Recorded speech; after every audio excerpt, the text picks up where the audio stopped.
and could change track or strength. It's one more reason we watch the tropics so closely. With your Weather IQ, I'm meteorologist Claire Fry. Yeah, great job, Claire. Now, I'm disappointed you and Tim didn't model for the dancing part of that package. Honestly, me too, but we don't get to see each other very often. We're just passing by during shifts, so. Yeah, that would have been great.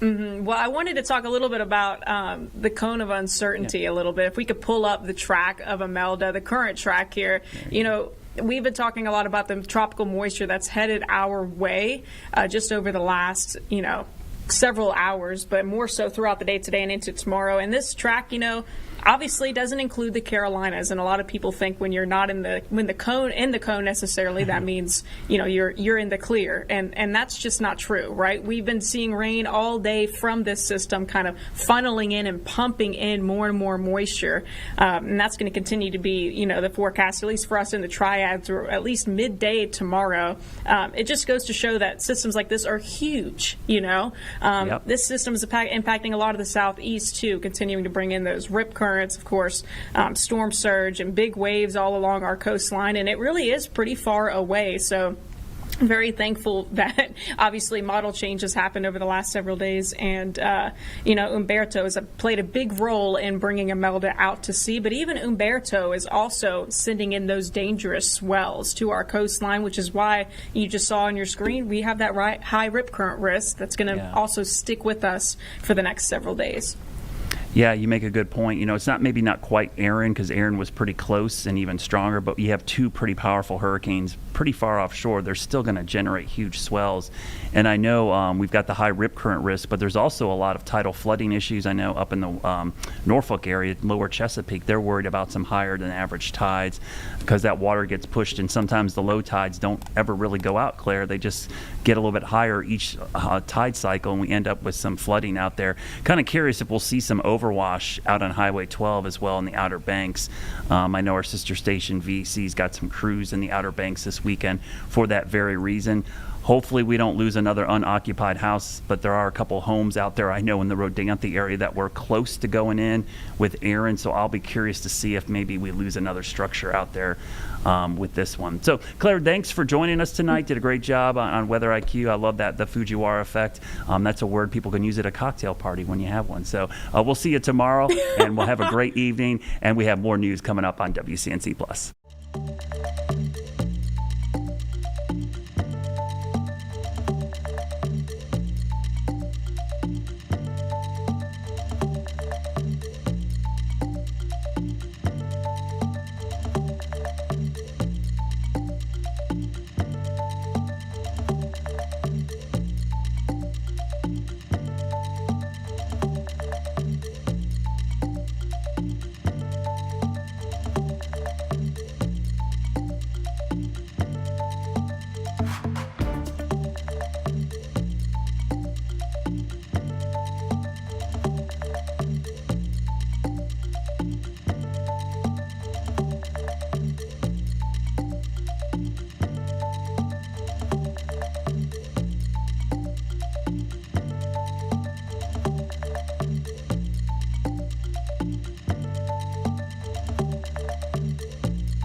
Hi, everyone. Thanks so much for joining us for Live Impact News. I'm Vanessa Rufus. We are kicking things off with a big meeting that happened here in the Charlotte area today, and this was a U.S. House Judiciary Committee. It was a field hearing regarding crime, sparked in part by the deadly light rail stabbing of Irina Zarutska more than a month ago. And we heard today from various leaders and also emotional testimony from folks who say they've been impacted by crime here in the Carolinas. We want to listen in now to some of the messaging today from those folks, and we'll of course jump in with anything big and breaking. That should never happen. She was my angel. She was a good person. She figured out her life. And because some hood rat, convicted criminal, decided he wanted her debit card for $269 that she gave up instantly, he executed my daughter. Executed her. Imagine what Logan's life was the last minute. Thank you. Thank you, Steve. And I think that's it. You hear it right there. She would be alive. Many people would be alive with better policies. Bad public policy gets bad results. In this case, it's life and death results. With that, we have the Congressman from South Carolina, Russell Fry. Thank you, Mr. Chairman. This is sadly one of several field hearings that we have held in the Judiciary Committee on crime. And the stories that we heard today are plentiful in every jurisdiction. Our purpose here, I think, is to free the city of Charlotte and other jurisdictions from soft on crime policies. Free the city of Charlotte and other jurisdictions of no cash bail, which doesn't work. Free the city of Charlotte and other jurisdictions of judges who don't look at backgrounds when they set the sentences, or prosecutors who don't look at a criminal's background when they are prosecuting a crime. We heard a lot of horroring stories today. We heard a lot of, I would say, professional guidance on what cities like Charlotte, states like North and South Carolina, and the federal government can do to make sure that our communities are safer. It's unfortunate to be here, but I hope that our presence here is a guidepost on things that we can cast aside that have never worked, and policies that we can adopt that strengthen our communities. Thank you, Mr. Chairman. Thank you. The Congressman from Virginia, Ben Klein. Thank you. It was an honor to be here to hear these stories from these individuals whose family members, whose loved ones were tragically murdered. Charlotte, you have a problem. You have a problem of prosecutors who all too often will not prosecute, who cut deals to let career criminals back out on the street. You have magistrate judges who embrace cashless bond. You have policies that encourage rather than go after repeat offenders. And in Virginia, we have similar policies that are being implemented. We were once the lowest recidivism state in the country, and we've lost that title because of liberal policies like the ones that have been implemented here in Charlotte. We need Congress to act. Congress is going to look at the funding that it does provide, but the policies that result in the localities where the funding goes, and make sure that before your tax dollars are spent federally, that we have to make sure they're going toward policies where they are actually tough on crime instead of soft on crime. So we appreciate the opportunity to hear from the witnesses today, and we look forward to going back to Washington to work for the people of Charlotte and the rest of the country. Congressman from the great state of California, Kevin Kiley. I do come from California, the state where there is the highest level of concern about violent crime. We have far too many tragedies like those that we heard about today. But recently, our voters in California voted to restore consequences for criminal activity. And I think that's an indication of where the country is headed. Regardless of what you may think about the president's use of the National Guard in Washington, D.C., what is inarguable, what the mayor has agreed with, is that it has made Washington, D.C. safer. So that is proof of concept, that when there are consequences for crime, when you strengthen the connection between crime and punishment in the eyes of potential offenders, then you get less crime. Nowhere in America should we have to accept pervasive criminal activity as a fact of life. We don't have to, we just have to restore some common sense when it comes to public safety policies. The Congresswoman from Florida, Laura Lee. Today's hearing brought into focus the experience of these families and what so many other families across America have had to go through. When recidivists are let out, when violent criminals are allowed back on our streets, innocent families are the ones who suffers. These stories make clear that we need to allow law enforcement to do their jobs. We need prosecutors who will uphold the oaths they take to enforce the law and protect their community. And we need judges who take into consideration the most important factor of all when considering a bail determination, and that is the risk and the safety to our communities. As a former judge myself, I understand that at any hearing, that should be the guiding principle when a judge determines whether an offender should be allowed back out on the streets. As members of Congress, our obligation is to support the men and women of law enforcement, to stand with victims and their families, to restore the rule of law and public confidence in our justice system. Charlotte's story is tragic. The things that we heard today, the lives that can never be put back the same way. But it is a warning, these families and their stories, about what will happen in any jurisdiction that pursues soft on crime policies that aren't based in data and that don't make sense. We need, as Congress, to work together to ensure that we are working with state and local jurisdictions, that we're supporting policies that work, and that we're ensuring every family in America can feel safe in their community. Thank you. Congressman from the great state of Kansas, Derek Schmidt. Thank you, Mr. Chairman, and thank you for convening this meeting. And I'm grateful to our North Carolina friends for hosting us here today. Some of us are old enough to remember that we have seen this before. If you remember the late 60s, the 70s, and the early 80s in New York City and other great American cities, people even talked about large American cities becoming ungovernable.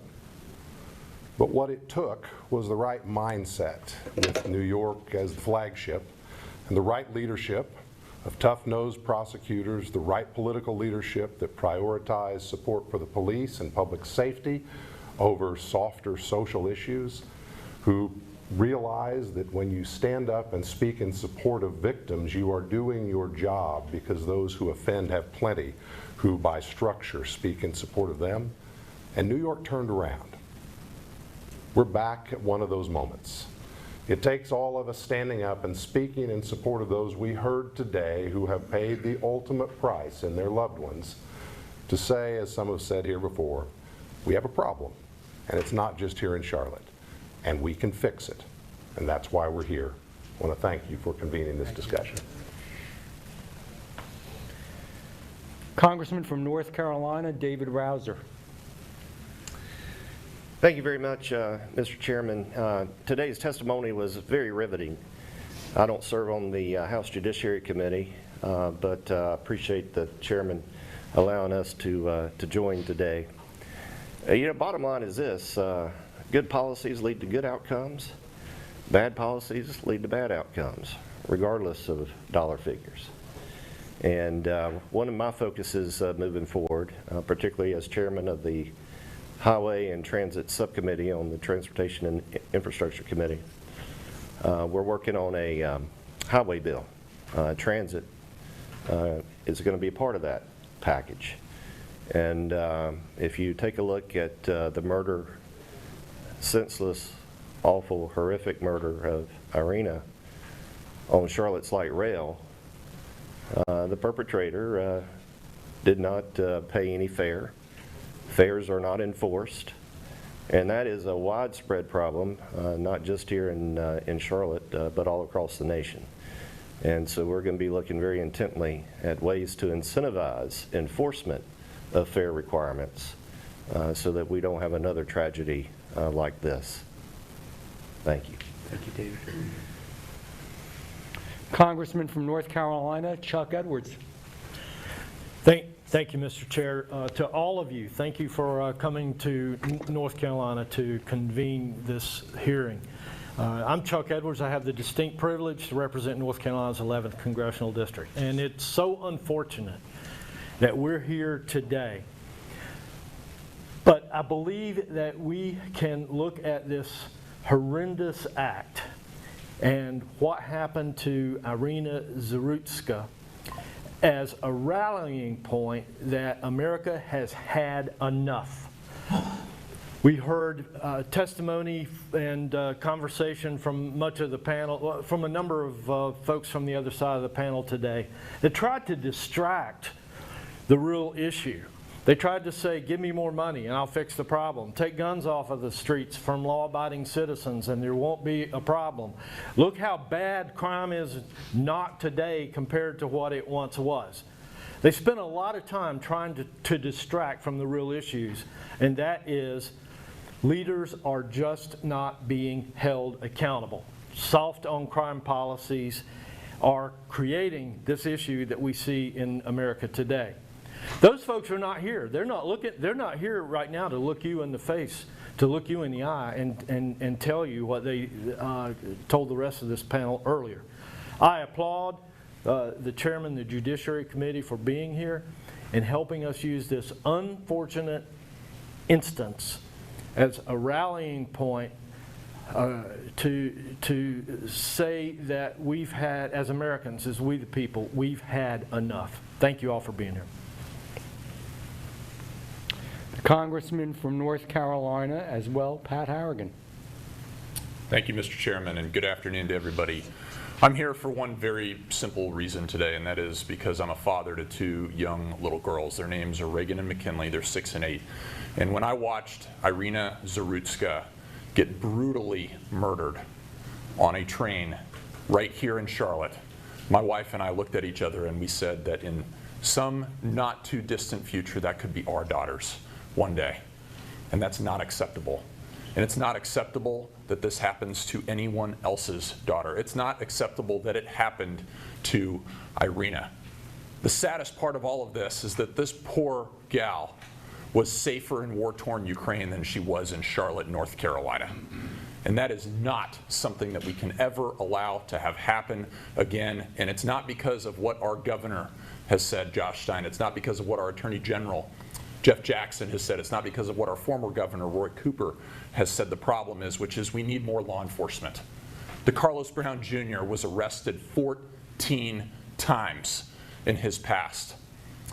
The murderer that killed Logan Federica, 39 times, 25 of those felonies. The problem is soft on crime policies. And we're here to say that enough is enough. We are done watching innocent victims taken from us far too early. And House Republicans are not going to stop until we have a safe country again. Thank you. I'm sorry, you all, we are going quickly. It's because we have some folks that have a plane to catch. The Congressman Tim Moore from North Carolina. Thank you, Mr. Chairman. Of course, I represent a significant part of Mecklenburg County. Irina Zarutska, she and her family actually live in my district. The police officer who was here today lives in my district. And this is, while I'm proud that I have colleagues here today, I'm not proud of the circumstances by which, frankly, that folks had to be here. And we've seen, this is not new to Mecklenburg County. In my old job as Speaker of our State House, we saw 2 counties where you had these patterns where dangerous criminals were being given bonds that were set really low and being turned loose who frankly should have been kept incarcerated. And it's not a need there to change the law. It's a matter you have judges and magistrates, liberal judges and magistrates, who are not following what the law prescribes.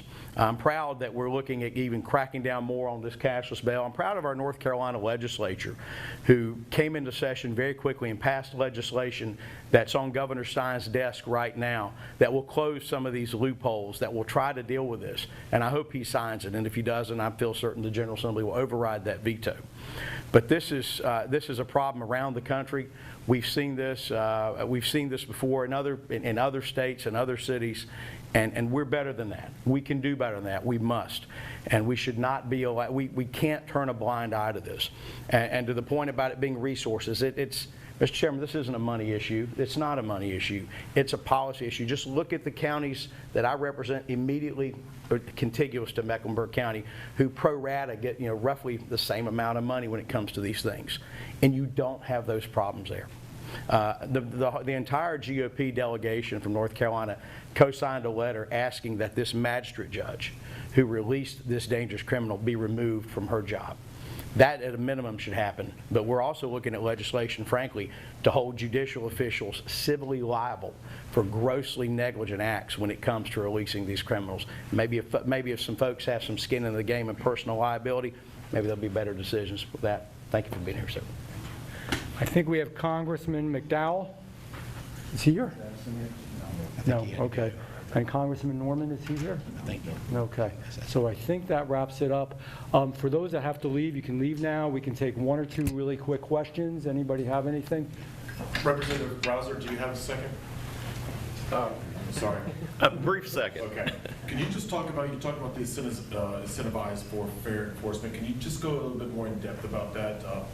Charlotte signed an $18 million security deal for the transit system, but yet they didn't have security. They don't check fair enforcement. So can you go into greater detail about that? Well, fair enforcement is a universal problem. It's a specific problem here in Charlotte. We'll be looking at ways to incentivize fair enforcement. That might be dollars, that might be policy positions. We'll just have to see. But it's high on the radar, and we're going to do something. That's all I can tell you right now. And keep myself out of trouble. You mentioned your time as speaker. Yep. I was wondering if I can ask you why you didn't pursue cashless bail reform or magistrate reform when you were one of the powerful politicians in the state. We actually passed legislation to deal with that. We also, to make it more difficult for courts to put in place cashless bail, we also passed what's called the Victims' Right Amendment to our state constitution that actually gave a lot more rights to victims in this state. That has helped a lot. But what we found is that even though we passed that, you still have problems, particularly in the same couple of counties. And I would talk with law enforcement officials throughout this entire state, and they would tell me, the two counties I would hear about would be Durham County and Mecklenburg County, over and over again. I can tell you that some of the changes that we made to state law about judges, where we started creating special Superior Court judges that could come in and could be appointed by the legislature that tended to be more conservative, trying to send some of those judges into these urban areas where they had more liberal judges, has been something that's there. But it's been a problem. At the state level, again, that's the old job. We were kind of playing whack-a-mole with it all the time. And I'm sure, here's the deal, even with the new law that this legislature has just passed, once it goes into place, if you don't put the right folks in office, if you keep liberal judges in place, liberal magistrates in place, they'll find other ways to work around it. And that's why it's important to raise this for transparency, so that the voters ultimately know what the effect is of some of these elected judges. Yes. In preparation for this hearing, did you hear from the mayor or any of our local judicial officials? Did anyone reach out to you about violence? I did speak with some local folks that are not here right in this room, but especially folks that are working on the transit system. And as you know, there's a big referendum coming up on the transit system, and they seem to have a really positive outlook. They want to make it better. They want to make it even safer. They want to expand the business community. Charlotte is a beautiful place. You know, I come from southern New Jersey. We have a lot of tourism. It's really pretty.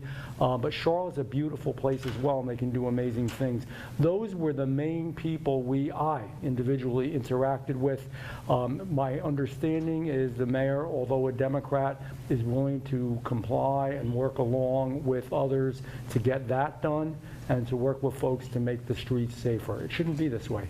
Congressman Moore, in that county, should folks vote for this transit tax if there is concerns about public safety while writing it? Well, one of the things that's a part of this will also be more law enforcement with the transit plan. And I do think that the new transit plan, the way it was adopted, we didn't pass it when I was there because until we got the percentage that needed to be there for road funding, I wasn't going to let it move. When they finally agreed to do the 60% for roads, that's when it started moving forward.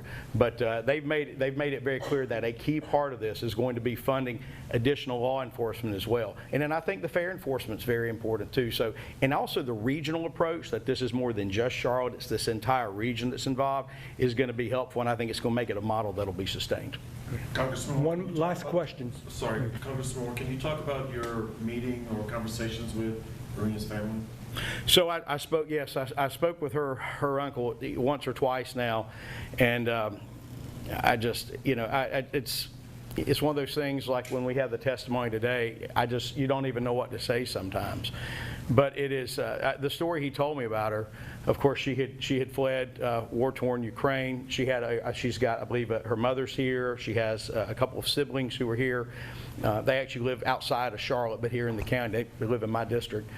And the tragic story of someone who fled a nation, as Congressman Harrigan said, she was safer in Ukraine than she was here. I mean, it blows your mind. But she was working, I think, 2 or 3 jobs, and I think she had just saved up enough money to be able to afford a car. And then this happens. It's just so senseless. But at the end of the day, this guy who killed her should have been in prison. We talk about the fact that he was released on bond on this particular charge. All right, couple of problems. One, when he presented as he was on the charge he was released, there was enough, as I understand, where he could have been involuntarily committed, in which case he would have been in a facility, would have been locked, and he couldn't have gotten out. But let's go back even further. Why was a guy who was clearly dangerous and a convicted felon, why was this guy on the street where he was out there roaming around? And here's the other question. How many more of these folks are on the street right now, today, that should be incarcerated? And that's the other question, and that's why this committee is taking this so seriously. Thank you, Tim. Thank you all for being here, and have a good day. Thanks.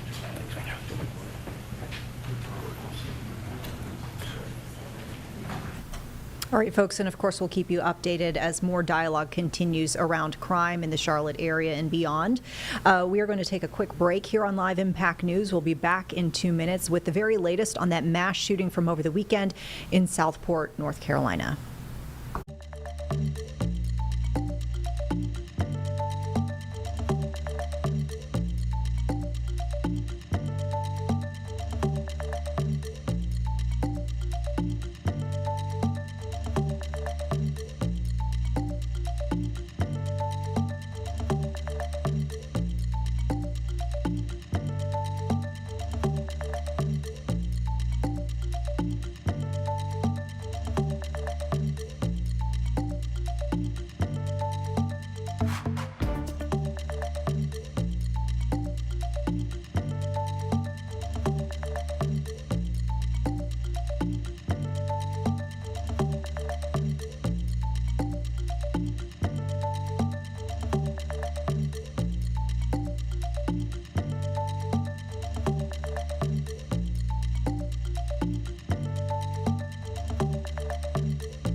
All right, everybody, welcome back here to Live Impact News. I'm Vanessa Rufus.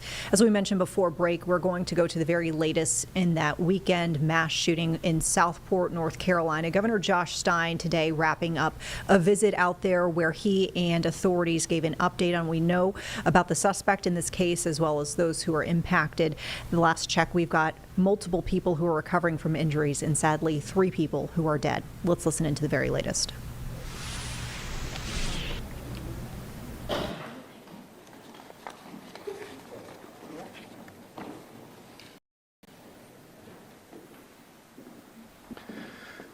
Good afternoon, everybody. On behalf of the entire Board of Aldermen for the City of Southport, our city manager, and our first responders, and the entire city staff, I want to welcome you all here. I want to introduce as well the gentlemen who are going to speak behind me. First is Brian Chisholm, who we all know is the Brunswick County Sheriff and our law enforcement partner, and we could not have done this whole project together without his help. Then there's SBI Director Chip Hawley, and we have U.S. Coast Guard Commander John Succo, and Senior Chief U.S. Coast Guard Logan Adkison as well. We appreciate Governor Josh Stein visiting us at this difficult time, and we thank you for being here. As we struggle with the various human emotions that come upon us during moments of violence and evil, we must look to the future and not let this event define us. We are a closely knit community who over time will again come together to enjoy our surroundings and each other. I want to remind everyone with a short story of who we are. Just 48 hours earlier, I was in that very bar, and I was talking to a manager from a local jurisdiction, and we were going over success stories that both jurisdictions had. And as I was exiting that establishment, 2 gentlemen who I've never met before were walking behind me. And as we got to the door, those who have been to American Fish realized there's the doorman there. He had collected some tips. And the tips were sitting on a wooden shelf right there in full view of everybody with a glass on top of it. And the doorman had left to go do something else. And I turned to the gentleman and I said, "You know how you can tell that you're in Southport?" And they said, "No." I said, "Because as we can see, that money is sitting there in full view. And that money will still be there no matter how many people walk by that money when he comes back to work, back to his station here." And they both agreed that we live in an idyllic surrounding, which has now been broken 48 hours later. We all need to strive to retrieve that way of life, which I am very confident we can as a city. Now let me turn this over to Sheriff Chisholm.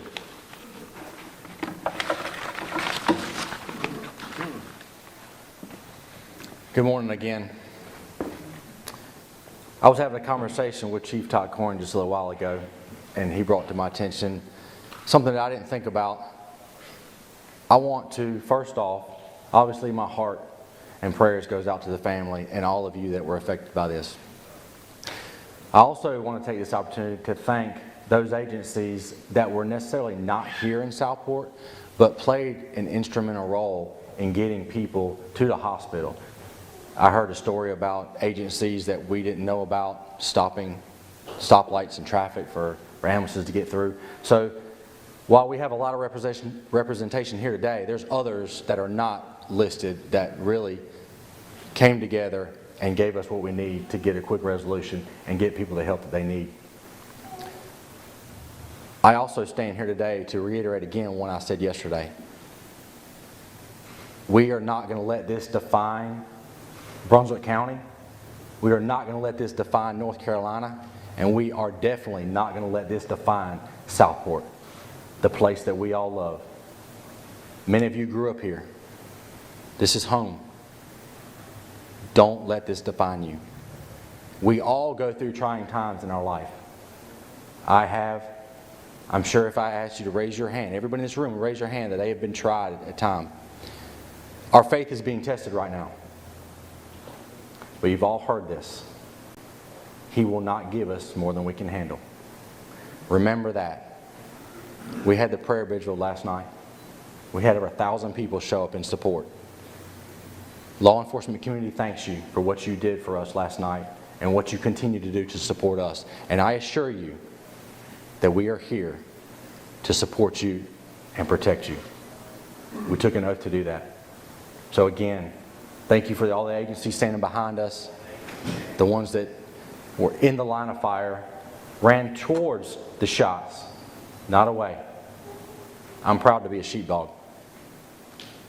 I hold that near and dear to my heart instead of these men and women behind me. So again, thank you for the support. I appreciate you.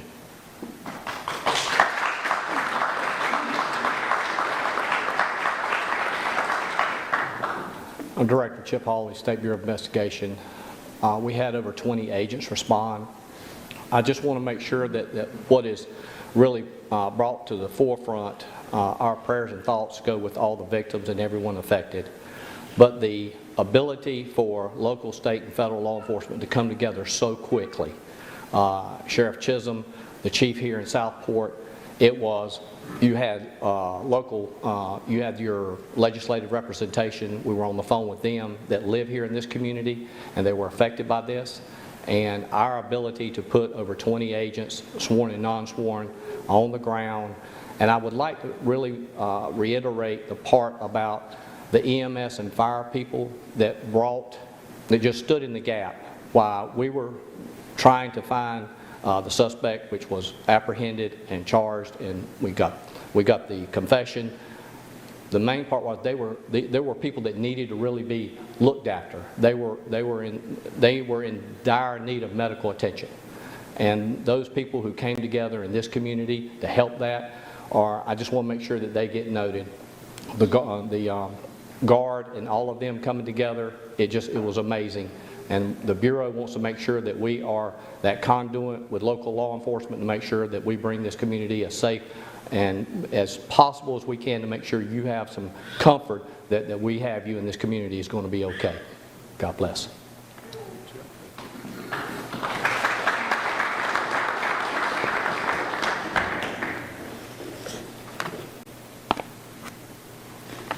Good afternoon. I want to thank Chief Coring from Southport Police Department, of course, Brunswick County Sheriff Ryan Chisholm. I also want to thank Oak Island Chief Charlie Morris, SBI Director Chip Hawley, U.S. Coast Guard Deputy Commander John Succo. They exhibited excellent leadership and an immediate response that was able to bring an end to the fear and panic that the shootings might have been even worse than they obviously were. I want to thank Senator Rabin and Representative Miller for being here. Both care deeply about this county and its people. As you've heard, Southport is a tight-knit community. It is known across the state as a tight-knit community.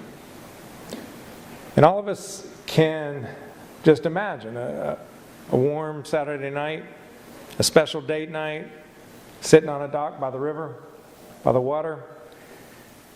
No one goes into that kind of special night thinking that tragedy is possible.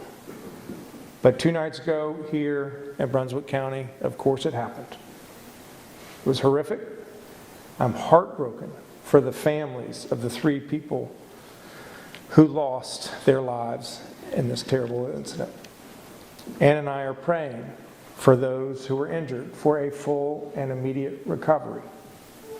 To the victims' families, and the people of Southport, I urge you to lean on each other in this wonderful community that you all have built here.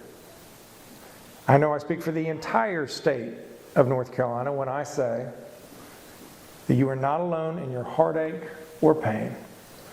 You do not grieve alone. We stand with you. In my faith, it is the community's responsibility to comfort mourners, so we must. And we conclude our mourner's prayer by saying, may the one who brings peace to the universe bring peace to us. Chief Corning, Sheriff Chisholm, Chief Morris, Deputy Director Hawley, Deputy Commander Succo, I want to reiterate my appreciation for your immediate response to apprehend the suspect essentially within minutes of the attack. Your excellent police work may have saved additional lives. We will always be grateful for your resourcefulness and your professionalism. I have faith that law enforcement will continue to work tirelessly until the job is done in this case. And the state, of course, is ready to assist in any way possible to ensure that justice is served on behalf of the victims. One thing is clear: we must do more to prevent these acts of violence. It has to be our top priority. Recent events here in Southport and Charlotte, not to mention Michigan, Utah, Minnesota, and Kentucky, and I'm talking about just in the last few weeks, are clarion calls telling us that we have more work to do to make sure that people are both actually safe and that they feel safe in their communities. We must fix our broken mental health care system. We know that the vast majority of folks with mental health challenges pose no risk to others, but some can. There are too many people in our communities with dangerous obsessions exhibiting threatening behavior who do pose risks. We have got to do better, and I will do everything that I can, and I will work with anyone and everyone who is serious about protecting the people of this state. Folks deserve to be and feel safe in their towns, whether they're enjoying a dinner or praying in church or coming home from work. We must do better to keep people safe. I want to transition and just say a word about the storm, since I'm here on the coast and we are still in a state of emergency. I'm grateful that we're joined by Public Safety Secretary Eddie Buffalo and Colonel Freddie Johnson with the Highway Patrol. We are encouraged that the recent forecasts have shown that the storm Imelda is being pushed further off our coast. But it does not mean that there will not be impacts from this storm felt on land or that we should not be prepared. The combined impact of the two storms, Humberto and Imelda, may cause isolated flash flooding, coastal flooding, ocean overwash, wind gusts, and dangerous rip currents throughout much of this week. The storm will likely linger, and hazardous conditions on the coast may continue throughout the end of the week. So if you're visiting the beaches, please stay out of the water this week. And folks in the east, just be aware that flash flooding may happen in your community. On Saturday, I declared a state of emergency across North Carolina to facilitate our emergency response and to make sure that the assets of the state, the assets at our state's disposal are available to assist any communities with their response needs. The state of emergency covered the whole state, enabled us to send critical resources from across North Carolina to pre-position them here on the coast. We activated our state emergency response team, which is a consortium of the Department of Public Safety, Department of Transportation, North Carolina National Guard, State Highway Patrol, and our local partners. Thankfully, the change in Imelda's forecast track, we hope that these resources are not needed, but they remain ready and available if they are. We always seek to prepare for the worst. At the same time, we hope for the best.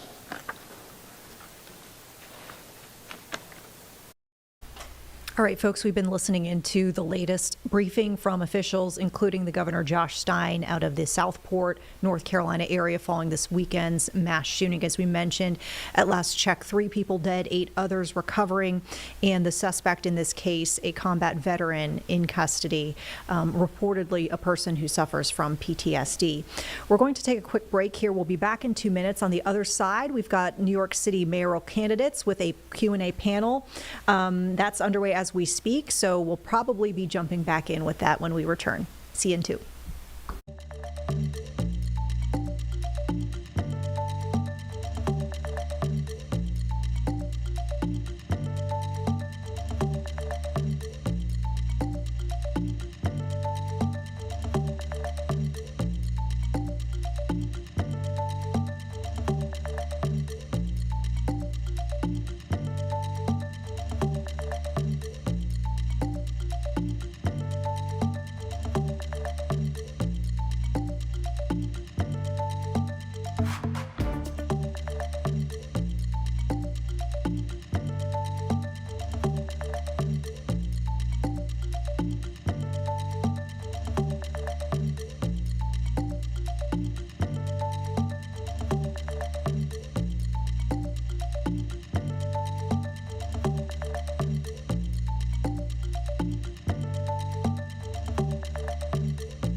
Welcome back, everyone, to Live Impact News. We are going to turn to that New York City mayoral candidate panel that's underway as we speak.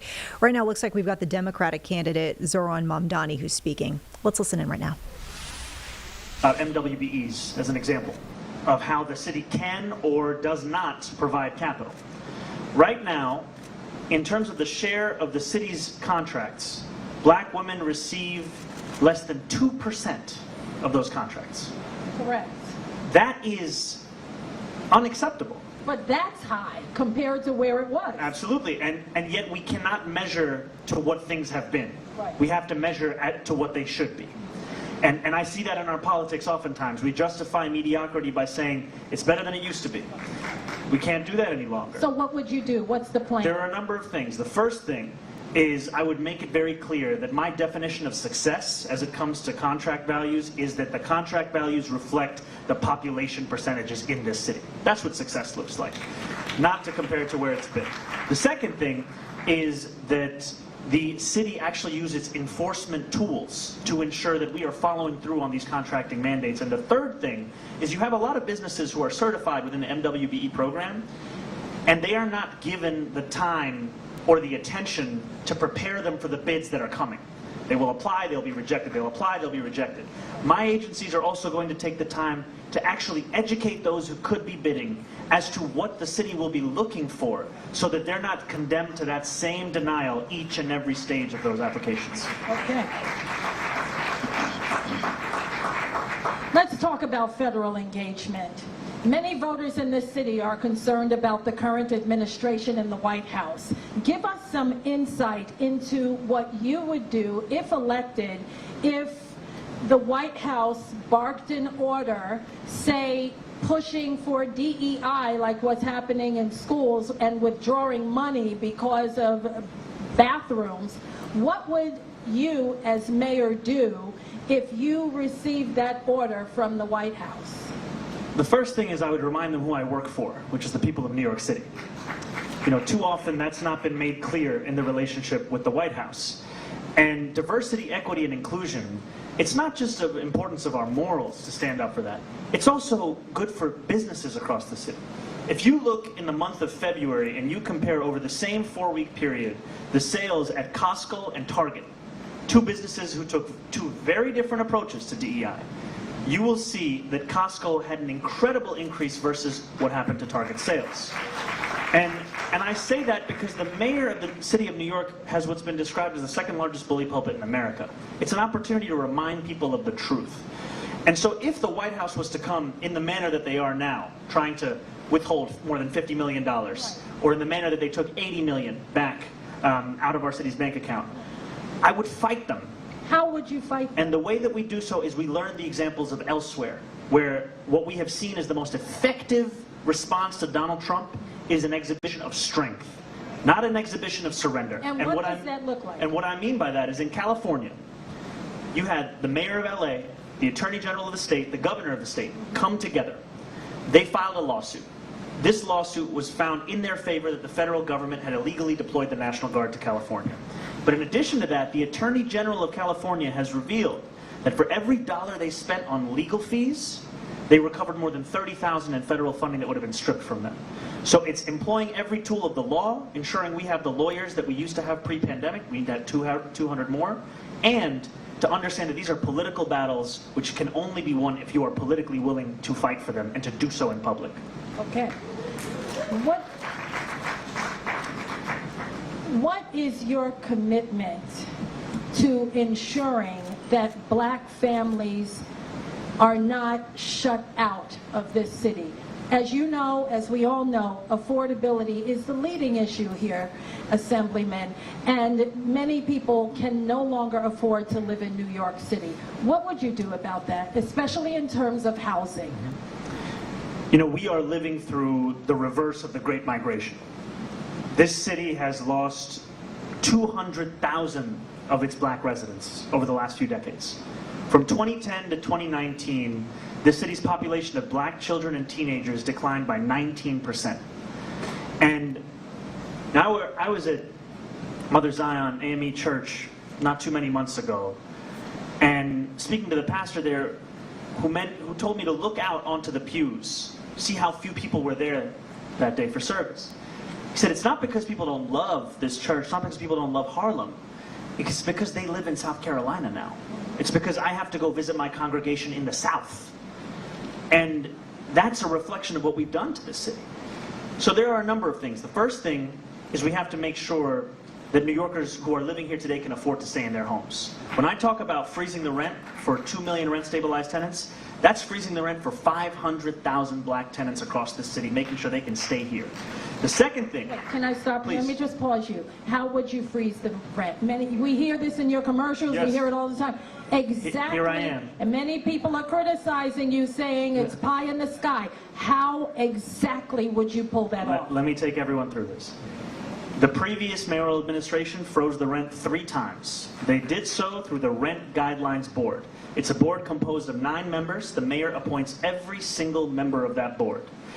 We know it's a question of political will. Do you want to provide relief to these tenants or do you not? And my point is that we have a median household income of these tenants of $60,000 a year.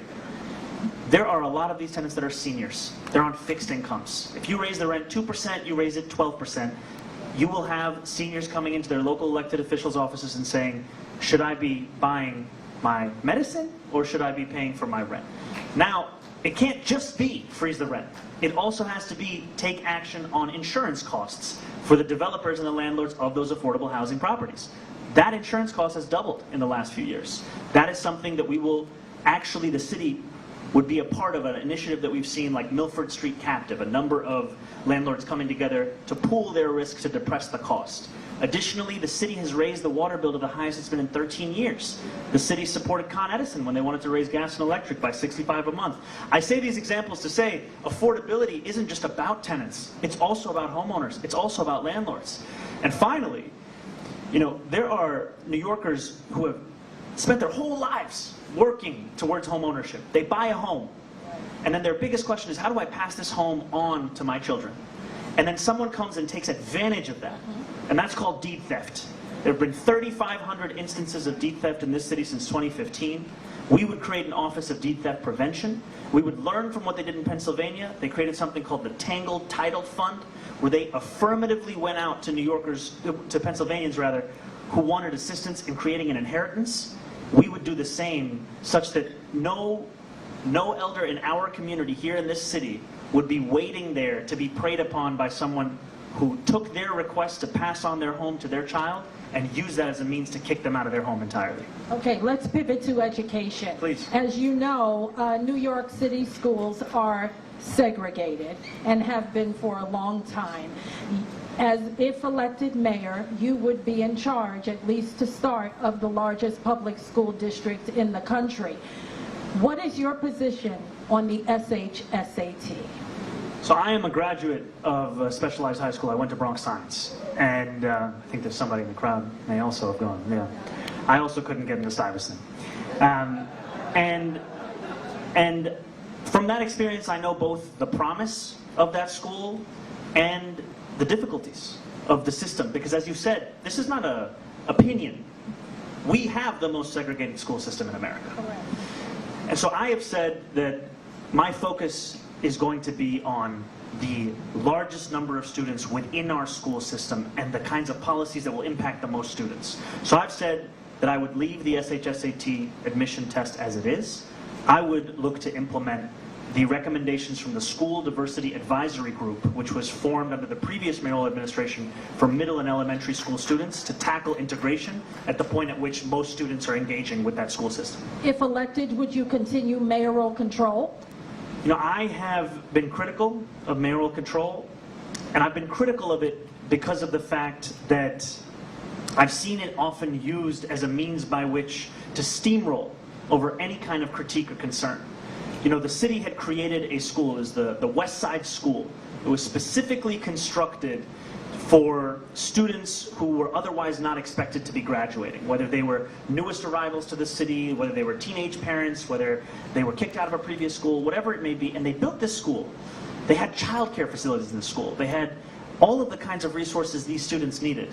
And then this administration used mayoral control to steamroll over hours of community opposition, hours of testimony, to relocate the school elsewhere, and the results for students have not been the same. And so that's where a lot of my criticism comes from. Okay, and how will you work with local schools and community organizations right here in Harlem, if elected, to ensure that young black scholars have equal access to quality education? Absolutely, and I first want to say we should absolutely clap for that. But I want to also appreciate what Lynx has done on that very question. It's been incredible work, and I think it's an example of what is possible if city government was looking to be a partner, as opposed to what so often happens with this approach of silos. There have been a number of strides that we've taken in this city, one of which was the winning of a Black Studies curriculum. Now, this curriculum was a long-fought battle, but it hasn't actually been implemented at the number of schools that it could be. And one of my focuses would be widespread implementation of this curriculum to make it clear the place that black New Yorkers have in our own history and the celebration of that place and that history. Additionally, I think you were talking about a pathway. Right. There is a need for more vocational training within our entire school system, more of a pathway in our secondary schools onward. And we see examples of that, whether in the STEAM approach, but also we see it in SYEP becoming a part of children's summers. But I do want to highlight one thing, which is that the city could also be the job opportunity for so many children in our city, right? And what I mean by that is we have more than 10,000 vacant city jobs. We could be creating a pipeline for New Yorkers to go into these jobs, to have a life of stability. Right now, we pretend as if those opportunities don't exist. And quickly, how would you protect African American history, especially as it relates to slavery? The federal government wants to rewrite that narrative, and they want it to happen here in New York. Right now, we know it's not happening in New York, but how would you protect African American history in New York City public schools? First, we have to make it clear that this is all of our history, right? This country's history, this city's history cannot be told without the history of African Americans. And the reason that this administration is looking to rewrite our history is because they want to rewrite our future. And we have to be very clear about that. And part of this is there is a thought when it comes to Donald Trump that if you give him enough over here, he might leave you alone over there. But we can see from his whole first term that the way that you defeat his agenda is by actually trying to defeat his agenda. It's not by becoming a collaborator in that agenda. So whether they're talking about African American history or they're talking about us turning our back on New Yorkers who are our neighbors, we are going to make it very clear this is unacceptable, and we are not actually going to take their violation of the law as being something that is legal. We're going to remind this president, as Attorney General James has done time and time again, the law is not a suggestion no matter whom it applies to. So our last two parts of this segment, a question from the audience, and then you'll have 90 seconds for a closing statement. And the question from the audience is, black women have helped to successfully elect mayors and presidents. What are you doing to address our issues? And by our, they mean black women. The first thing I would say is that we have a political impulse to have everything be new in the ideas that we put forward. I was speaking about this earlier with Eric Adams' approach to his leadership team. But I've also been asked a version of this question in thinking about what will your black agenda look like? What will you create as your black agenda? And one of my primary responsibilities will be to uplift the existing black agendas we already have here in the city. The work and the time that has been put in to those agendas. I think about whether it's City Councilwoman Crystal Hudson's black agenda. I think about whether it's Althea Stevens' black print that was put forward with a number of other colleagues. I think about Chantel Jackson and the Black Legislative Task Force in Albany. These are examples of agendas for black women in this city, and yet too often they are signed in a primary and then forgotten in a general. And my job here is to follow through on these agendas, because we know that these agendas, they speak to disparities that are unacceptable in this city. One of the greatest moments in a black woman's life should be able to give birth to a child in this city. And yet black women face a maternal mortality rate of 9 times of white women in this city. And we know that 70% of these deaths are based in discrimination. And we talk about it, but there's not much that we do about it. What would you do? And here's where I was going. But it's a good question to ask, because sometimes politicians don't end there. You know, we've seen in more than 91 places an approach to maternal health and postpartum health known as baby baskets, where municipalities, federal governments will provide a baby basket to every family of a newborn child. This has been shown to reduce so many of the causes of these kinds of deaths, and the cost of this would be $19 million to do so for every single family in this city that has a child that's born here. That's the kind of work that we can do, because if we simply sit on our hands, we are just saying that next year will be another year that we talk about this 9 times rate. And that 9 times rate, black women have to face it with maternal mortality. Black women also have to face it because that's the rate that Con Ed shuts off power in black neighborhoods versus white neighborhoods. Right? We see this time and time and time again. The age of these disparities has to come to an end. Okay, we want to give you 90 seconds for a closing statement, please. I'm going to stand up if that's all right.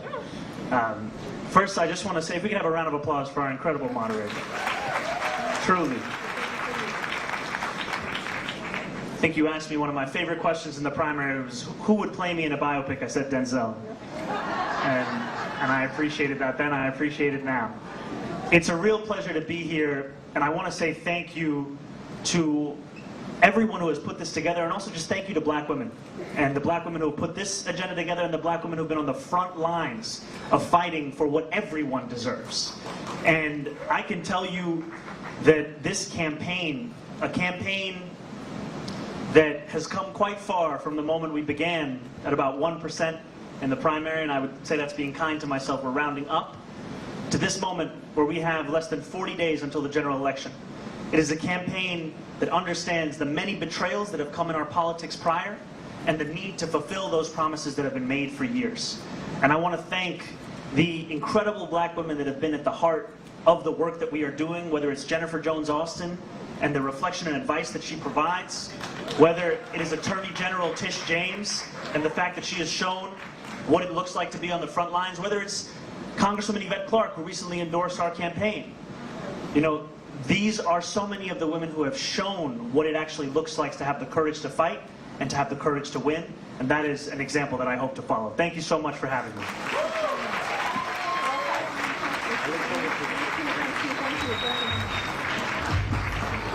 Another round of applause for Assemblyman and Democratic nominee Zohran Mamdani. All right, folks, you are hearing there the Democratic candidate in the New York City mayoral race, Zohran Mamdani, one of the candidates speaking here at this forum tonight. Heard earlier from the Republican candidate, Curtis Sliwa, in this race as well. We're going to take a quick break here. We'll be back in 2 minutes. On the other side, we've got some live discussions that we're seeing happening on the Senate floor as we speak. Of course, we are coming down to the wire here with the potential government shutdown. About 28 hours away from that happening if lawmakers do not get a deal done. When we return, we will take you there to see the dialogue that's underway. Back in 2.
Welcome back, everyone, to Live Impact News. We mentioned we were going to try to get to the Senate floor. We just saw actually another candidate, though, pop up on this New York City Mayor Forum.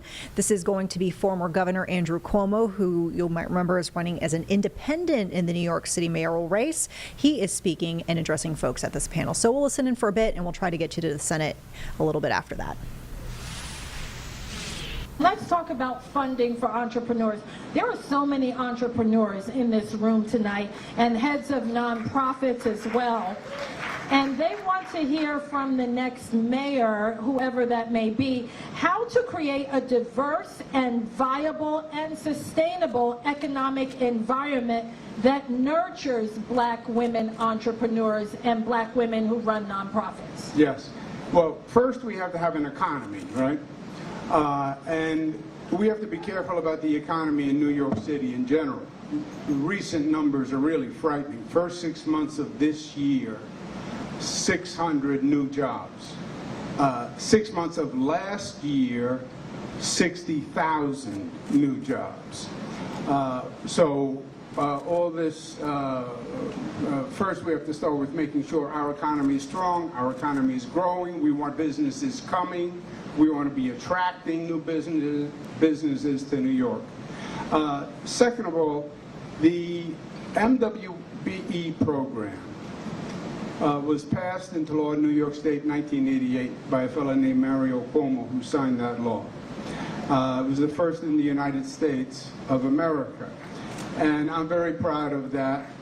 I then took that program, MWBE, raised it to the highest level in the United States of America, 35%, and hit that goal. That was $3 billion in economic activity, not just on contracting status, but also on equity status. And I would bring that to New York City and increase it even further. We had the support groups to go with it. We worked on access to capital, which is always a big problem. We worked on filling out the application forms for people. But there's a tremendous opportunity, I think, in a very aggressive, well-managed MWBE program. If elected mayor, what would you do when the White House sent a directive to do something, say with gender bathrooms, which we're dealing with right now, with a threat of withdrawing federal funding if you, the mayor, did not comply? If elected, how would you respond? Well, is this a family program? This is a family program. Yeah. I dealt with President Trump many times. I was governor, he was president. We went all through COVID. Everything came from the White House with a threat. Everything. He is a bully, President Trump. And he tries to bully you. And there's only one way to deal with a bully, which is when the bully pushes you, you have to push back.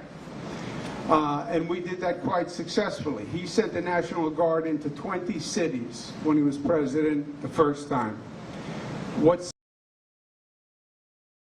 the city of New York? Yes, he will threaten, I have no doubt. We had many fights. He threatened me with lawsuits. He threatened to put me in jail. He investigated. But I defended New York, and we won most of the time, and we will again.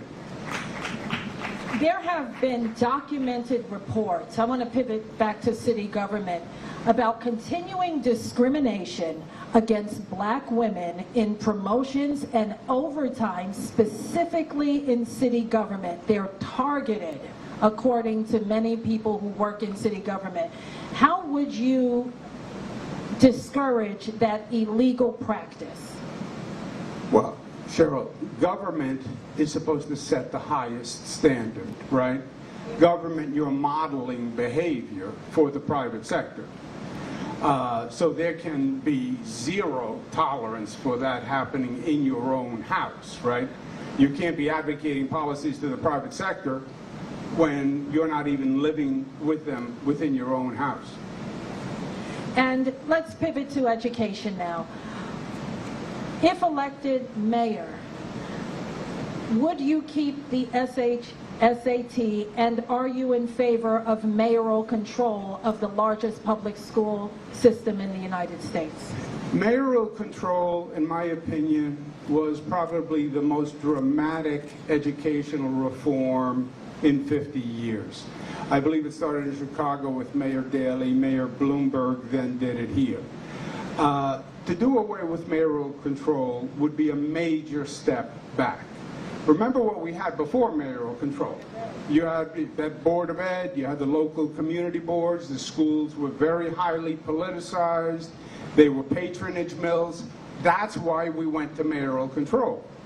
I get the politics, and frankly, I get the union politics why they want to do away with mayoral control. But it's not about the union, and it's not about local politics. It's about the students. And what's best for the students is mayoral control and someone who's accountable. I feel strongly about that, and I believe that has been proven out. And again, I lived through the political pressures of the union trying to push the other way. But I think it would be a mistake. I would double the number of specialized high schools because give more children an opportunity.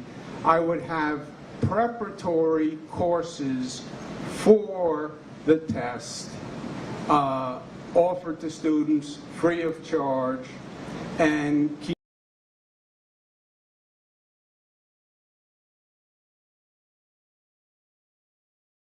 are in the most segregated districts in this city, if not the state. So what would be done to bring equity so Harlem and the South Bronx and Central Brooklyn are getting the same access as the ones on the Upper East Side or downtown at Stuyvesant, which only accepted, I think, 7 or 8 black students this school year? Yeah, yes. Look, there is no doubt that we have 2 education systems in this city. We have one for the rich, we have one for the poor. That is true.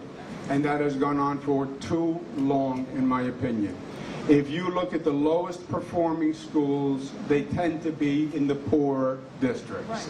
And that's actually where you need the most intensive, productive schools in those districts. And we have tolerated that situation for too long. If you have a school that is underperforming for a period of time, and you tried making it a community school, wraparound services school, all the different stages that we go through, if it is continuing to fail, I would replace it with a new school, specialty schools, specialty high school, or a charter school. But you can't let the same school fail generation after generation after generation. If elected, how would you fill the charter-appointed roles in city government, and how do you view the role of black women in senior leadership in a Cuomo administration? Well, I'm proud to say that as governor, I had the most diverse administration in the history of the state of New York, and I would have the most diverse administration in the history of the city of New York if elected mayor. And what would it look like? It would look like New York City in every manner, shape, or form. I believe deeply in the power of black women.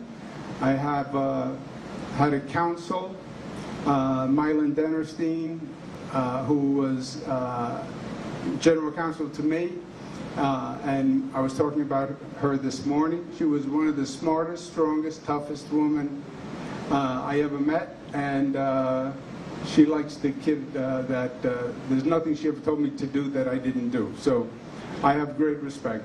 And can you be a bit more specific? How would women's voices, black women's voices, be amplified in a Cuomo administration?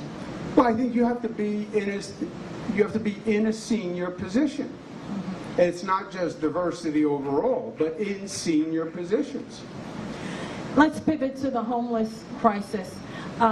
It seems to be, as I said with the prior candidate, an intractable problem.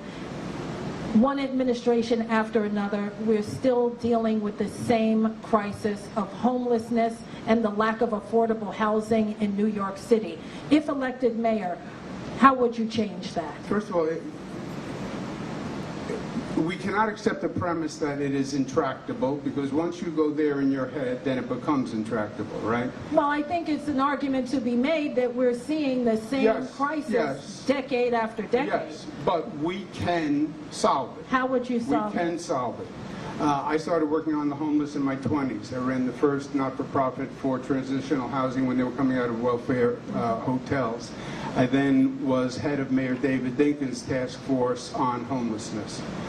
Then as HUD secretary under the Clinton administration, we put in a whole new homeless program. It is a manageable issue. You will always have some homeless, but we can do much, much better than we are doing now. We pioneered the program called Continuum of Care, which is you diagnose what the issue is. For some people, it's just lack of affordable housing. For some people, you have mental health issues. Predominantly, domestic violence is the #1 cause for family homelessness, and provide those services for those discrete categories, and then build affordable housing. Build affordable housing. We know how to build, and building housing is one of the simplest things to build. Yeah, and Governor, we know how to build, you're right, but it's usually market rate housing where people who are low income have maybe 5%, and the 95% is $10,000 a month. Yes. So what would you do if elected mayor to increase that number for people who can get affordable units? Well, that has to be the mandate of the construction. Yeah, they'll build market all day long. All day, right. Yes. But we have to say, and it has to be by city regulation, right, you'll get these rights for these number of units, but it's at this income level, and that income level has to have a preference for the members of the existing community. What we are doing now is we are destroying historically black communities with gentrifiers, and you can see it literally all throughout Brooklyn, through parts of Queens. Right here in Harlem. Yes, where people have to move out because they're priced out of their own neighborhood, often by government programs that built the housing in the first place, which is absurd. And that has to stop immediately. What would you do about that? You limit the income and have a community preference for people in that community first. And what would you do about NYCHA? In terms of many units, as we said in the prior segment, are uninhabitable because many units are not livable. There are reports that NYCHA is mismanaged and under federal threat constantly. If elected mayor, how would you change that? Do you think NYCHA should still be under the auspices of City Hall, or do you think it should be back under federal leadership? Well, NYCHA, as I mentioned, I was HUD secretary. HUD is in charge of all public housing authorities. NYCHA at one time was the best public housing authority in the United States of America. Long time Believe ago. it or not, a long, long time ago. Totally different reality. I was part of the action that actually the U.S. Attorney brought against the city of New York for the conditions at NYCHA. We had invested billions from the state. The U.S. Attorney did an investigation, found lead paint, etc. I was supportive of that action to bring in a federal monitor to help clean it up. With this federal government, the last thing you want to do is give control back to the federal government. That can't happen. But NYCHA, there is no doubt that the management problems at NYCHA are pervasive. You look at the costs, you look at the number of vacant units, there's no excuse for that. And it can and should and will be better managed. Right.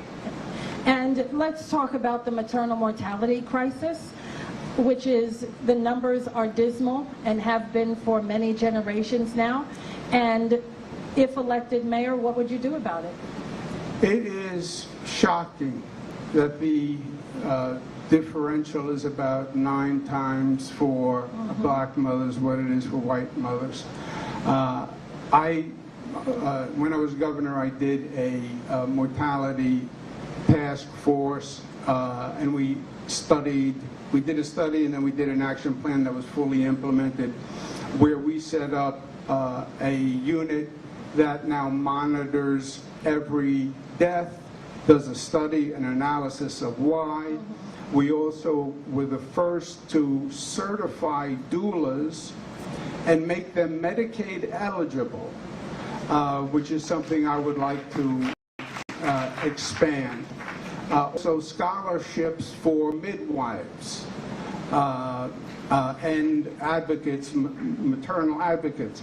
And I would duplicate the same thing in New York City, but it starts with getting women in the first trimester, because if you look at the big differential, it's women who go in for the initial care visit in the first trimester versus not, and that is access to health care, a healthcare system that is discriminatory, and that has to be corrected. And I would do just that, replicating the task force. And let's just touch on economic security. Nationally, 300,000 of the most educated and qualified black women have been kicked out of the job market in the last 6 months of this year. If elected mayor, what would you do to protect black women in the workforce? Yeah, well, the jobs that they hold tend to be the jobs that are being eliminated by AI, new technology, etc.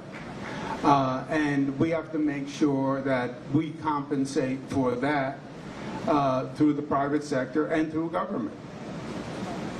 And what would you do about the wage gap between black women and everyone else? It seems everyone makes more money than black women. Yeah, but Cheryl, that's illegal. Yeah, you said that's illegal. Yes. And you said that earlier. You bring a lawsuit. But again, the lawsuits don't happen because year after year, decade after decade, every study that comes out, black women are still at the bottom of the pay scale. Yeah. So that's why I'm asking you this again, because you know, we hear it's illegal. Our paychecks let us know it's illegal, but it still happens generation after generation. Is there another answer other than a lawsuit? Is there a way to hold companies accountable for making sure they pay black women on par with other racial groups? It is gender discrimination. You could disqualify them from doing business with the city of New York. But once something is illegal, it's hard to find a stricter standard than that, right? I think it's that we're not bringing the cases. Right. And if you brought enough cases, the companies would get the message. And if you find enough cases, the companies would get the message. Okay, so in our last 2 segments, we want to give you a question from the audience. What are your plans for the crisis of mental health in the subway system? That's from the audience. In the subway system? In the subway system. A crisis of mental health in the subway. Yeah. We have every sort of law on the books that you can have. Yeah. We know exactly what the standard is for involuntary commitment. The state just passed a new law actually making it easier to commit a person. You have to make a decision. All right, folks, we're going to pivot away from this mayoral panel to a breaking story. We've got some live images coming into the Live Impact News studio from San Diego, where a small plane has made an emergency landing on an interstate. We're going to take you to those live aerials as we speak. We've got, there you see it, the plane, it looks like, has made its way to essentially the median between the two directions of traffic there on Interstate 15. Truly incredible to think they were able to hit that exact spot, seemingly missing traffic. We are, of course, getting confirmation from fire that this was not a crash. This was an emergency landing. And good news is there are no injuries reported. So this happened probably about, I'd say, a half hour to 45 minutes ago. Once again, San Diego northbound I-15. If you're familiar at all with this area, this is the Balboa exit, Balboa Avenue. And you've got multiple authorities there on scene. Looks like Highway Patrol is responding, San Diego Fire Rescue as well. And good news, once again, no injuries reported. Is a slow go according to reports in the area, as you might imagine, with the scene here right there in the median. You've got both directions of traffic slowing down to take a look, because that is an incredible sight. Folks, we'll keep an eye on this as we get more information. We'll pass it along here on Live Impact News. But just to quickly recap, probably less than an hour ago, small plane made an emergency landing on the interstate, seemingly not causing any issues or collisions with cars. It landed right there on the median. As you can see, no injuries reported. We're going to take a quick break, folks. We'll be back in 2 minutes, either with updates on this case or one of our feeds that we've been keeping an eye on.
Welcome back, everyone, to Live Impact News. I'm Vanessa Rufus. We are going to turn now to one of the big headlines, not just from a national perspective, but really international perspective.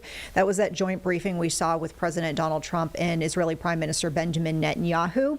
They, this afternoon, released details of a 20-point peace plan for peace in Gaza to end the war there and have hostages being held by Hamas released. Let's listen into their briefing from earlier today. President of the United States and the Prime Minister of the State of Israel.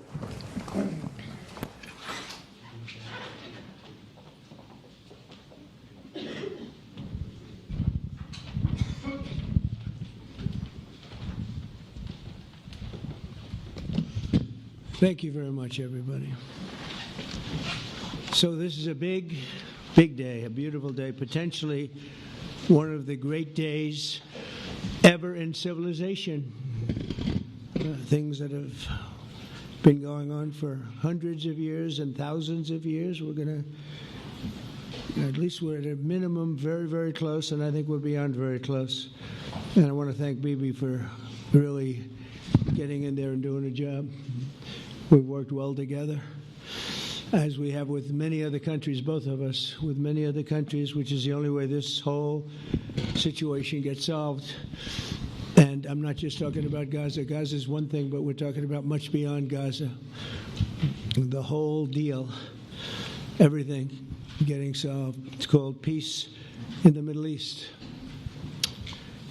So today is a historic day for peace, and Prime Minister Netanyahu and I have just concluded an important meeting on many vital issues, including Iran, trade, the expansion of the Abraham Accords, and most importantly, we discussed how to end the war in Gaza, but it's just a part of the bigger picture, which is peace in the Middle East.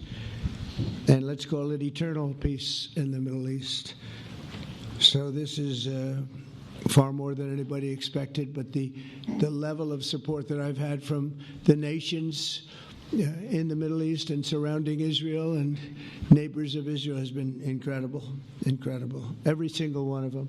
This afternoon, after extensive consultation with our friends and partners throughout the region, I'm formally releasing our principles for peace, which people have really liked, I must say. And these are done, not just routinely done, these are done with total consideration and working with the nations that we're talking about. All of these nations have made contributions to those suggestions. I want to thank the leaders of many Arab and Muslim nations for their tremendous support in developing the proposal, along with many of our allies in Europe. Europe has been very much involved, and as I was called by many of the European leaders, most of them saying, "Is this true? Are you really doing peace in the Middle East? This is the most incredible thing we've heard." Some think it's the biggest thing they've ever heard. They called just to find out, was it just a rumor or is it actually done? And then they said, have you spoken to the Arab leaders? Have you spoken to all of the other leaders that we have to get? A lot of people involved in this one. I also want to thank Prime Minister Netanyahu for agreeing to the plan and for trusting that if we work together, we can bring an end to the death and destruction that we've seen for so many years, decades, even centuries, and begin a new chapter of security, peace, and prosperity for the entire region. And I want to just say that my meetings and dialogue that we had with so many countries, Saudi Arabia as an example, the king is a phenomenal person. The Emir of Qatar, he's incredible people. UAE, and that's MBZ and ABZ. We're totally involved. These are the people that we've been dealing with and who've been actually very much involved in this negotiation, giving us ideas, things they can live with, things they can't live with. It's pretty complex. I mean, after 2,000, 3,000 years, whatever it is, I guess it's got to be a little complex, or it would have been done a long time ago. The King of Jordan was with us, as you know, in the United Nations. The President of Turkey, President Erdogan, is a friend of mine, a strong man, but a good man. President of Indonesia, somebody who's an amazing leader, Prabowo. He is an amazing leader and respected by everybody. He was in the room with us. We were together with most of these people that I'm mentioning. Others were by phone or the next day. The Prime Minister and the Field Marshal of Pakistan, they were with us right from the beginning. Incredible. In fact, they just put out a statement that they fully believe in this pact. It just came out just as I was walking around. They said, sir, you have a big notice from the Prime Minister of Pakistan and from the Field Marshal that they back this 100%. President El-Sisi of Egypt, who's terrific. And these are people I've gotten to know over the years. I mean, I would say it started around 2015 and then went into 2016 when the presidency officially began. But I've known him actually for a long time, and there are many cases really great men. I can't say in all cases, but I will tell you in many cases they're great men and some great women too. They tend to be mostly men, however, I will say that. but if accepted by Hamas, this proposal calls for the release of all remaining hostages immediately, but in no case more than 72 hours. So the hostages are coming back, and I hate even saying this from the standpoint, doesn't sound right, but it is so important to the parents. The bodies of the young men, I believe in almost all cases, the young men are coming back immediately. I met with parents. The parents felt as strongly about getting the body of their dead boy back as they did as though the boy were alive and well. It's so important to them. And it means the immediate end to the war itself, not just Gaza. It's the war itself. Under the plan, Arab and Muslim countries have committed, and in writing in many cases, but I actually would take their word for it. The people I mentioned, I'd take their word for it, to demilitarize Gaza, and that's quickly. Decommission the military capabilities of Hamas and all other terror organizations. Do that immediately. And we're relying on the countries that I named and others to deal with Hamas. And I'm hearing that Hamas wants to get this done too, and that's a good thing. And destroy all terror infrastructure, including the tunnels, weapons of production facilities. They have a lot of production facilities that we're destroying. They'll also help train local police forces in the areas that we're discussing right now, in particular in and around Gaza, working with the new transitional authority in Gaza. All parties will agree on a timeline for Israeli forces to withdraw in phases. They'll be withdrawing in phases. No more shooting, hopefully, as progress is made toward achieving these goals. Arab and Muslim nations need to be allowed the chance to fulfill these commitments of dealing with Hamas. They have to deal with them because they were the one group that we have not dealt with. I haven't dealt with them. But the Arab countries are going to, and Muslim countries are going to be dealing with Hamas, and I believe they've already been there. I think they probably have an understanding, and they haven't maybe mentioned that, but I would imagine they do. Otherwise, they wouldn't have gone as far as they've gone. If they're unable to do so, then Israel would have the absolute right, and actually our full backing, the U.S. full backing. Marco's here, and a lot of our leaders are here, our great Vice President, Susie Wiles, Steve Witkoff, Jared Kushner. They've been so involved in this process. I don't think anybody else could have done it or even come close, but it's we're right there. We're right there. First time in thousands of years, I think you can probably say, if you really look into it, if you study back, if you're a scholar, you would say thousands of years. Israel would have my full backing to finish the job of destroying the threat of Hamas, but I hope that we're going to have a deal for peace, and if Hamas rejects the deal, which is always possible, they're the only one left. Everyone else has accepted it, but I have a feeling that we're going to have a positive answer. But if not, as you know, Bibi, you'd have our full backing to do what you would have to do. Everyone understands that the ultimate result must be the elimination of any danger posed in the region, and that danger is caused by Hamas.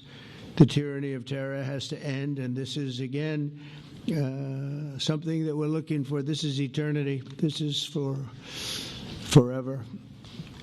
To ensure the success of this effort, my plan calls for the creation of a new international oversight body, the Board of Peace, we call it, the Board of Peace, sort of a beautiful name, the Board of Peace, which will be headed, not at my request, believe me, I'm very busy, but we have to make sure this works.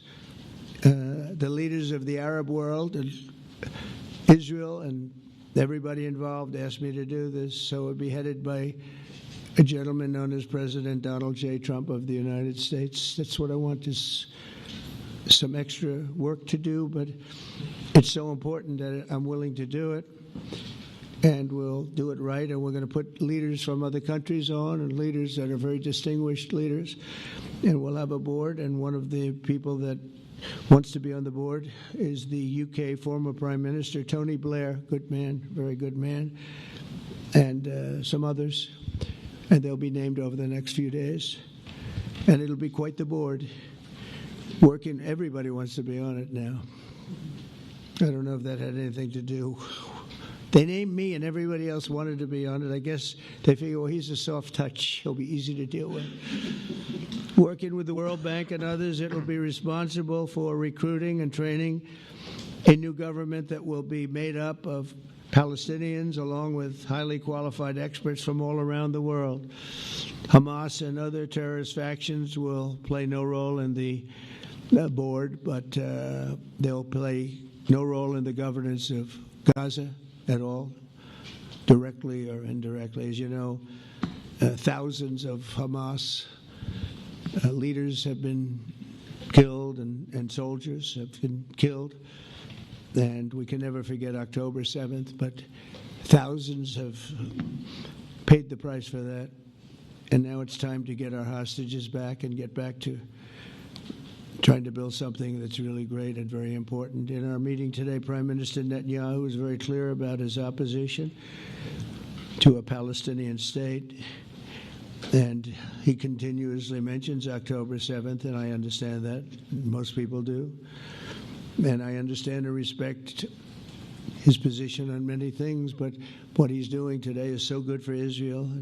I notice that they have large crowds gathering in Israel all the time, and they have my name up. They like me for whatever reason, maybe I don't know, but they do like me. But they say two things: please get the hostages back, and please end the war.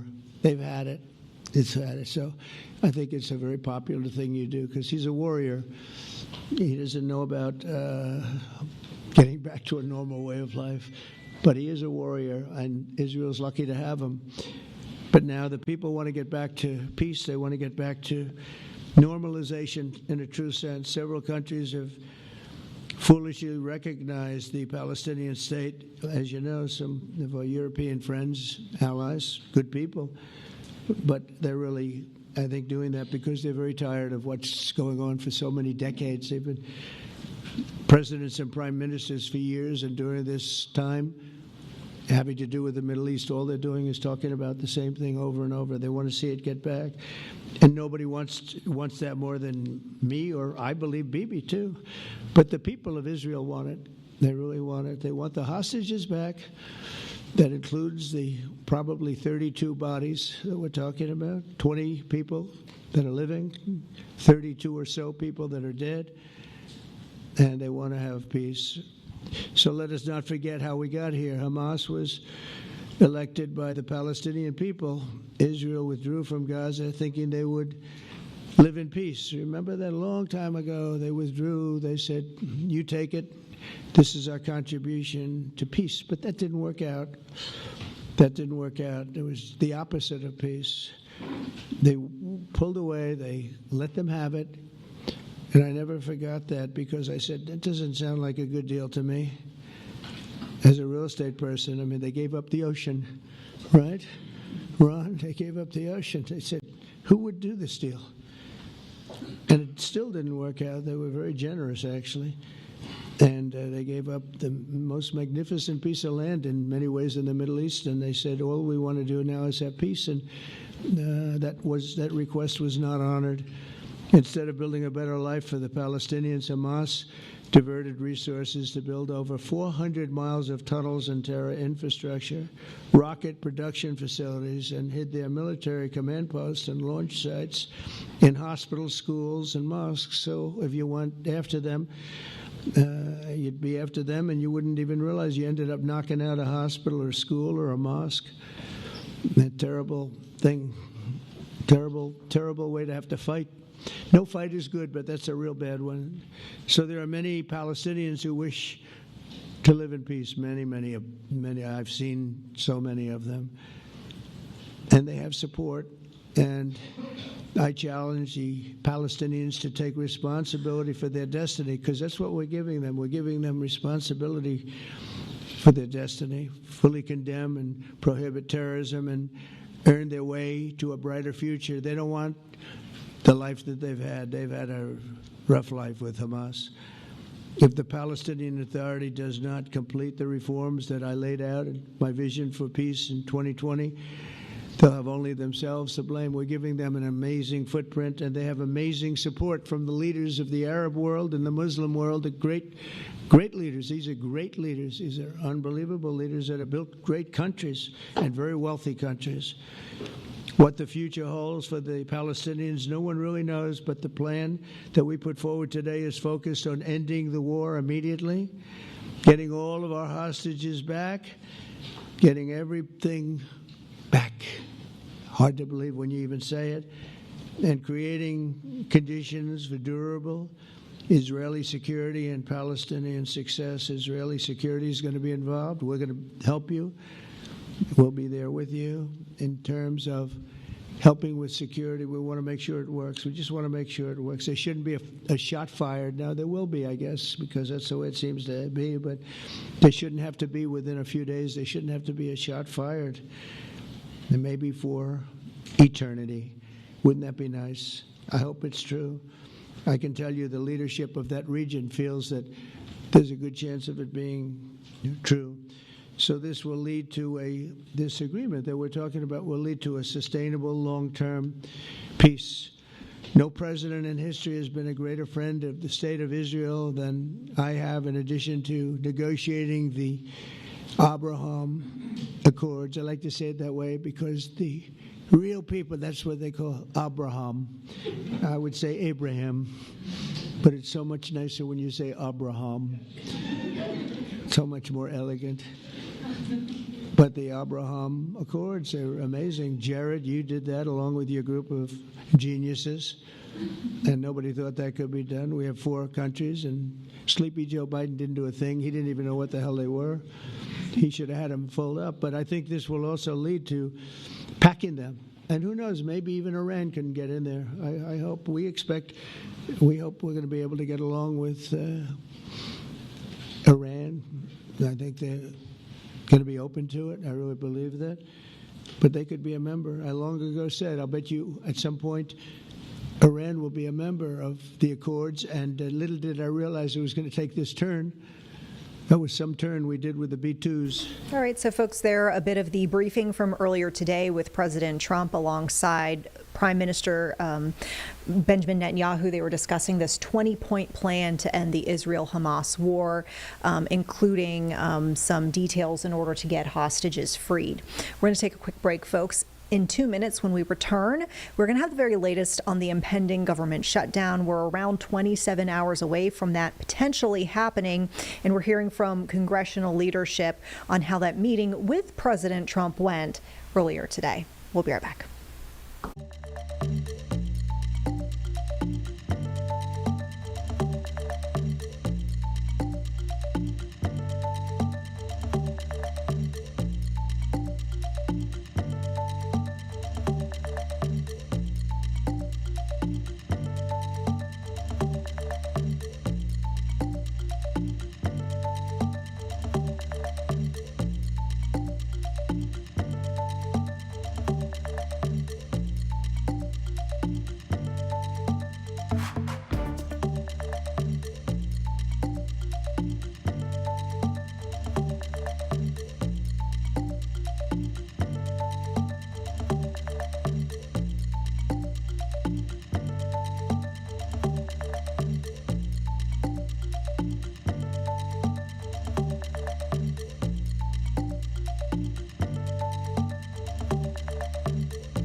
All right, everyone, welcome back here to Live Impact News. As we mentioned, we've got this big headline here on the national perspective. The impending government shutdown. We know there's some dialogue today among congressional leadership, which met with President Trump just this afternoon to see if they can try to come to the table with some sort of agreement. You might remember here that Republicans do have a spending plan. Democrats refusing to play ball. They say they want some concessions as it comes to affordable care and the health care that could impact millions of Americans. Just within the hour, probably within the last 45 minutes or so, Congressman Hakeem Jeffries spoke with CNN, sharing his perspective on how the meeting went and where we stand about the potential government shutdown that could be 27 hours away. To a government shutdown, and it's unfortunate if Republicans decide that they want to shut the government down because of their unwillingness to deal with the health care crisis that they themselves have created. The largest cut to Medicaid in American history.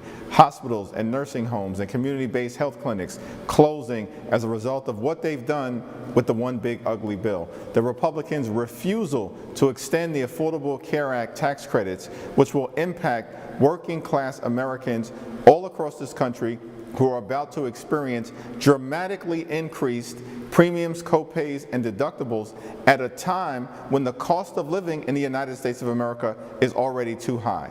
We are willing to find a bipartisan path forward and reach a spending agreement that keeps the government open, but that agreement has to meet the needs of the American people in terms of elevating their quality of life as opposed to continuing Republican efforts to gut their health care.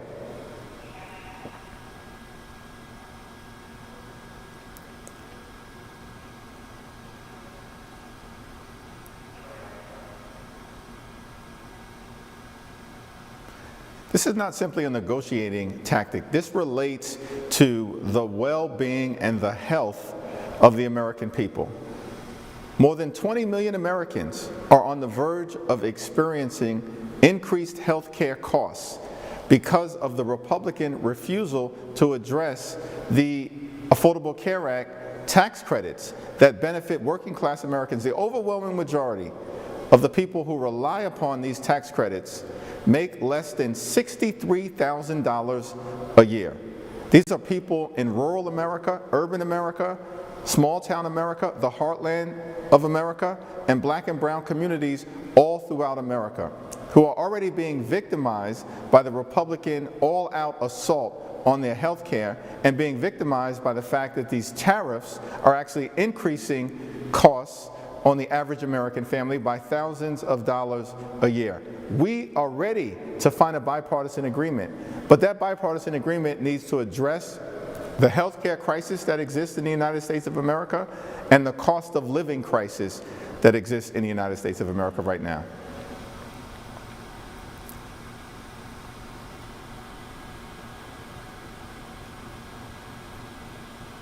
In the conversation, we made clear that the Republicans have a position, and that position is that they're uninterested in addressing the health care needs of the American people, and that our position with respect to the Affordable Care Act tax credits is a permanent extension.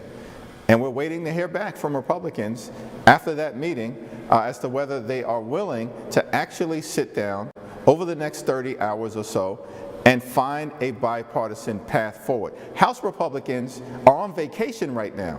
House Democrats are here, ready to do the work of the American people. Senate Democrats and even Senate Republicans are here in the Capitol.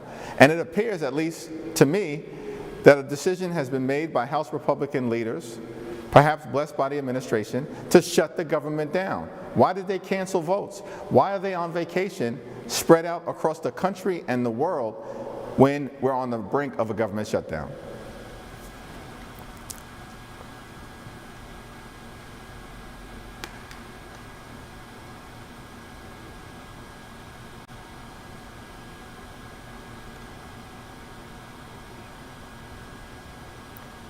It was a frank, sharp, and candid discussion about our views related to the health care crisis that Republicans have created.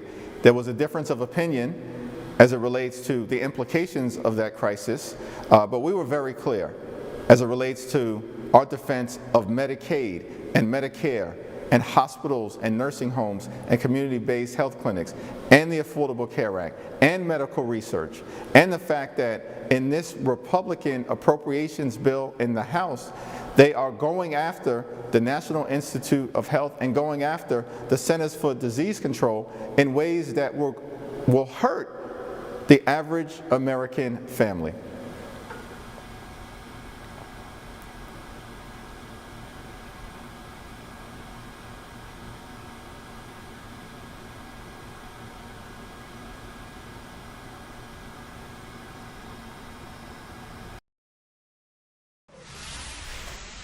And once again, folks, that's House Minority Leader Hakeem Jeffries speaking on what Democrats they say they want regarding this potential, negotiation in order to fund the government and avoid that government shutdown, which would happen at 12:01 in the morning on Wednesday if there isn't a bill that's passed.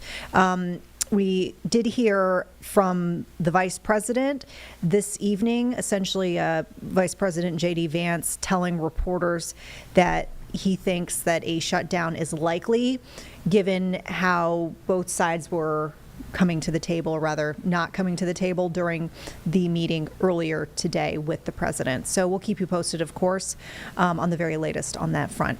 Meantime, speaking of the president, we will go back to that briefing with President Trump discussing that 20-point peace plan to end the war in Gaza.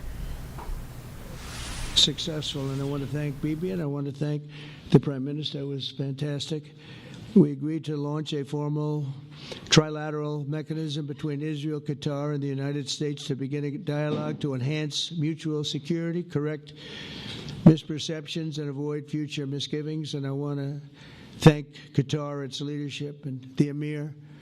He's a fantastic person. I think, I'm going to be his public relations man because I know him differently than a lot of people know him. But he wants peace. He wants to see peace. And its people, and they really acknowledge the critical role that they've played as mediator. And again, we're not quite finished. We have to get Hamas, but I think they're going to be able to do that. So now it's time for Hamas to accept the terms of the plan that we've put forward today. And again, this is a different Hamas than we were dealing with because I guess over 20,000 have been killed. Their leadership has been killed 3 times over. So you're really dealing with different people than we've been dealing with over the last 4 years, 5 years. Everyone has done their part and come to the table in good faith. Our Arab and Muslim partners are fully prepared to step up and fulfill their commitments for the benefit of the people of Gaza and the entire region. They're willing to step up and do a lot. They really are. There are a lot of good people involved. Everybody who wants to see an end to the violence and destruction should be united in calling for Hamas to accept the extremely fair proposal so that we can end the war and get us back our hostages right now and have everlasting peace. And I look forward to having relationships with everyone. As the chairman of the board, I'll be involved, and we'll have meetings with some very smart people that'll be working over there to make sure that we haven't just been wasting time with an agreement that doesn't get done. The task of building peace will not be easy. There's some of the hardest problems in the world to solve, and that's why it's been going on for so many centuries.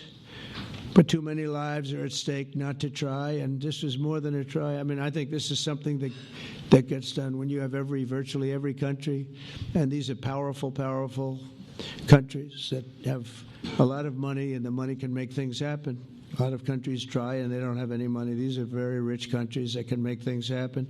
So together. All right, folks, our time here on Live Impact is coming to a close shortly. I want to thank you so much for tuning in. Of course, we want you to have the news at 11 queued up here on WCNC Plus when we get you updates on your local, national, and international headlines. Meantime, coming up in the next hour, we've got our Panthers coverage with Danielle Stein. Thanks for joining us.